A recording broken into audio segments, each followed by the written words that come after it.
das grandes verdades da Escritura é essa, é que Cristo, ele é anunciado em toda a Escritura, e que nas páginas do Velho Testamento, ele ali era anunciado em forma de sombras, de figuras. Basta que você leia Colossenses, capítulo 2, versículos 16 e 17. Quando o apóstolo Paulo fala assim, olha, ninguém, pois, vos julgue. Olha as palavras de Paulo. Ninguém, pois, vos julgue por causa de comida e bebida, ou dias de festas, ou lua novas, ou sábados. Olha o que ele está dizendo. Colossenses capítulo 2, versículo 16. Ninguém, pois, vos julgue. Ninguém está autorizado a se tornar árbitro contra a sua vida, determinando que você cumpra as coisas da lei, determinando que você obedeça aos preceitos da lei de Moisés. Essa é a grande verdade. Ninguém, pois, vos julgue. E talvez alguém possa perguntar assim, mas se está escrito, por que a pessoa não pode pregar e praticar aquilo?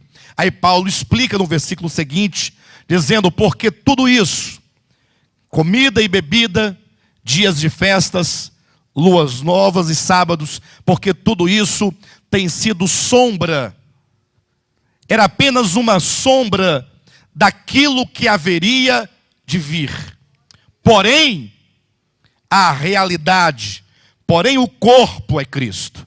Se você olhar na sua Bíblia, muito provavelmente na sua versão, estará assim, olha, ninguém, pois, vos julgue por causa de comida e bebida, ou dia de festa, ou lua nova, ou sábados. Porque tudo isso tem sido sombra das coisas que haviam de vir, porém o corpo é Cristo.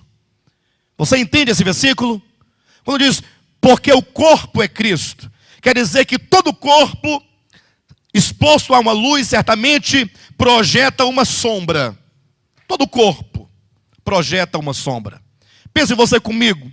Você pode passar na rua, ali onde tem o sol, aí tem os carros, tem os postes, tem as pessoas, tem as árvores. Aí você vai ver que tem o objeto, que é o corpo, e tem a sua sombra refletida no chão, não é assim? Então, olha o que Paulo está dizendo em Colossenses capítulo 2, versículos 16 e 17. Que a lei e os profetas, ali que ele resume em comida e bebida, sábado, lua nova, festas, enfim. Tudo isso tem sido sombra, é a sombra daquilo que havia de vir. Porém, a realidade, o corpo ou a substância é Cristo. Agora imagine só então que no primeiro século, para que os discípulos se livrassem completamente da cultura da lei e dos profetas, para viver plenamente o evangelho, sem nenhuma mistura, era preciso que eles vencessem muitas coisas dentro deles. Tanto é verdade que uma grande dificuldade que vemos no livro de Atos foi o romper essas fronteiras. Diz a Bíblia que o próprio Pedro, para ele entrar na primeira vez na casa de um gentil, no caso na casa de Cornélio, foi preciso que Deus intervisse ali com visões e aparecimento de anjos na casa de Cornélio e para o próprio Pedro, para que ele pudesse entender.